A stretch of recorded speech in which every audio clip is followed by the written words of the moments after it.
கல்லூரி மாணவரை காரில் கடத்தி செயின் பறிப்பு சம்பவம் நடைபெற்றிருக்கிறது. இது பற்றிய மேலும் விவரங்களை தருகிறார் நமது செய்தியாளர் தென்னிலவன். தென்னிலவன், இந்த சம்பவம் தொடர்பான முழு விவரம். நிச்சயமாக. அதாவது கோவை பொள்ளாச்சியை சேர்ந்தவர் அபினேஷ். இவர் கோவை எட்டிமடை பகுதியில் இருக்கக்கூடிய ஒரு தனியார் பல்கலைக்கழகத்துல பொறியியல் 4ஆம் ஆண்டு படித்து வருகிறார். இவரது கல்லூரியில் படித்து வரும் நண்பர் மூலம் திண்டுக்கல் மாவட்டத்தை சேர்ந்த விக்னேஷ் என்பவர் பழக்கமாக இருக்கிறாரு. இந்த விக்னேஷ் பாத்தீங்கன்னா கடந்த 3ஆம் தேதி அபினேஷை செல்போனில் அழைத்து, அதாவது சட்டவிரோதமாக தங்கம் கடத்தல் உள்ளிட்ட அந்த வேலைகள் மூலமாக பணம் சம்பாதிக்க என்கிட்ட ஐடியா இருக்கு என கூறி அபினேஷை அழைத்திருக்கிறார். இதை நம்பி கடந்த 3ஆம் தேதி அபினேஷ் செட்டிப்பாளையம் பகுதிக்கு சென்றிருக்கிறார். அங்கு விக்னேஷ் மற்றும் அவருடன் சேர்ந்து சிலர் காரில் அபினேஷை அங்கிருந்து கடத்தி சென்றிருக்கிறார்கள்.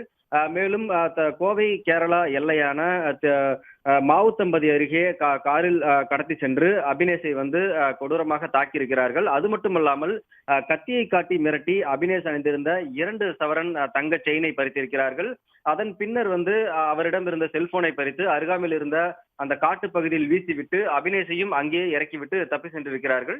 இந்த சம்பவம் தொடர்பாக அபினேஷ் கேஜி சாவடி போலீஸ்ல ஒரு புகார் அளிக்கிறாரு. இந்த புகார் அடிப்படையில் போலீசார் வழக்கு பதிவு செய்து தனிப்படை அமைத்து விசாரணையை தீவிரப்படுத்தினாங்க. இந்த விசாரணையின் அடிப்படையில தேனியில் பதுங்கி இருந்த சர்வேஸ் என்ற இளைஞரை போலீசார் கைது செய்யறாங்க.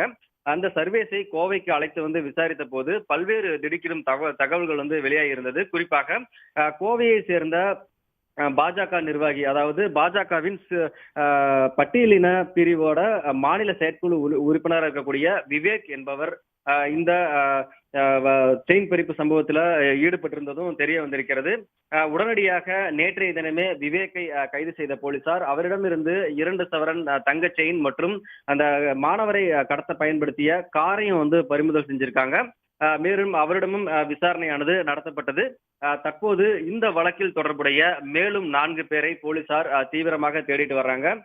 குறிப்பாக கோவையில கல்லூரி மாணவரை பாஜக நிர்வாகி உள்ளிட்ட ஒரு 6 பேர் கொண்ட கும்பல் காரில் கடத்தி சென்று கத்தி முனையில் செயினை பறித்து சென்ற சம்பவம் ஒரு பரபரப்பை ஏற்படுத்தியிருக்கிறது. தொடர்ந்து 6 பேரையும் தேடி தேனி மாவட்டத்துல கேஜி சாவடி போலீசார் முகாமிட்டு விசாரணையை தீவிரப்படுத்தியிருக்காங்க. விரிவான தகவல்களுக்கு நன்றி தென்னிலவன். உடனுக்குடன் செய்திகளை தெரிந்து கொள்ள சன் நியூஸ் பெல் ஐகானை கிளிக் பண்ணுங்க.